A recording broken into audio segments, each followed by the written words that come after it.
உங்கள் காதல் வாழ்க்கையில் எத்தனை ஸ்டேஜஸ் ஆஃப் லவ் இருக்குன்னு தெரியுமா?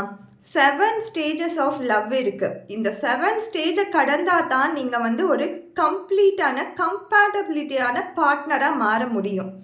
ஸோ ஃபஸ்ட்டு முதல்ல இருக்க பீரியட் என்னவா இருக்கும்னா இன்ஃபேக்சுவேஷன் ஆர் அட்ராக்ஷன். ஒருத்தவங்களை பார்த்து அவங்களுடைய பிஹேவியரை பார்த்து ஒரு சைல்டிஷ் பிஹேவியராக இருக்காங்களா, போல்டாக இருக்காங்களா அப்படின்னு சொல்லி அவங்க மேலே ஒரு அட்ராக்ஷன் அவங்கள நீங்கள் நேசிக்க ஆரம்பிப்பீங்க.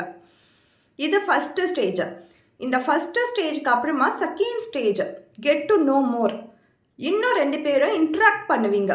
தனியாக இருக்கும்பொழுது உங்களை பற்றி புரிஞ்சுப்பீங்க, உங்களை பற்றி பேசுவீங்க, உங்களுடைய விருப்பு வெறுப்புகளை தெரிவிப்பீங்க.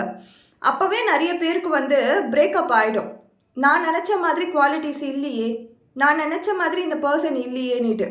அடுத்ததாக மூணாவதுன்னு சொல்லும் பொழுது தான் டெடிகேட் டு டுகெதர்.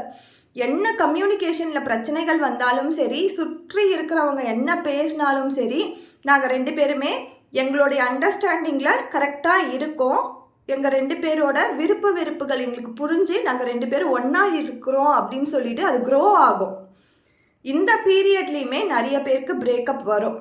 ஏன்னா கூட இருக்கிறவங்க சொல்லுவாங்க, இந்த பொண்ணு உனக்கு செட் ஆகாது, இந்த பையன் உனக்கு செட் ஆக மாட்டான் அப்படின்ட்டு. ஸோ அப்போவே பிரேக்கப் வந்துடும். அடுத்ததாக ரியாலிட்டி செக்கப்.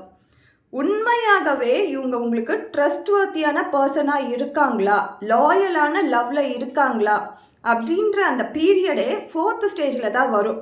அந்த ட்ரஸ்ட் அப்படின்றது நிறைய பேருக்கு இங்கேயும் பிரேக்கப் வரும். அடுத்ததாக 5ஆவதாக ஸ்டே ஆர் லிவ் டிசிஷன் எடுப்பாங்க. ஒரு லாயலான பர்சனா அப்படின்னு தெரிஞ்சுக்கிட்டு இவங்க வாழ்க்கை முழுக்க என் கூட வர முடியுமா, அந்த தகுதி உங்களுக்கு இருக்கா, அவங்க இந்த தகுதி அவங்க வளர்த்துப்பாங்களா, இதெல்லாம் யோசிப்பாங்க. தகுதி அப்படின்ற ஒரு விஷயம் என்னென்னா என் கூட வாழ்கிறதுக்கான ஒரு பர்சனாக இவங்க இருக்காங்களா அப்படின்னு அவங்க புரிஞ்சுப்பாங்க.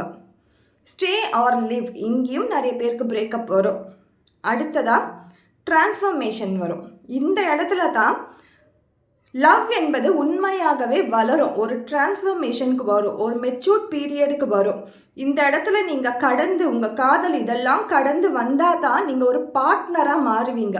உங்களுடைய காதல் வாழ்க்கையை அடுத்த படிக்கு நீங்கள் கூட்டிகிட்டு போவீங்க. அது திருமணமாக இருக்கட்டும், ஆர் நீங்கள் என்ன பேர் வச்சாலும் அடுத்த ஸ்டேஜுக்கு அதை கூட்டிகிட்டு போவீங்க. ஆனால் இதெல்லாம் கடக்காத வர காதல் வெறும் அதில் லஸ்ட்டு மட்டும் தான் இருக்கும். தேங்க்யூ.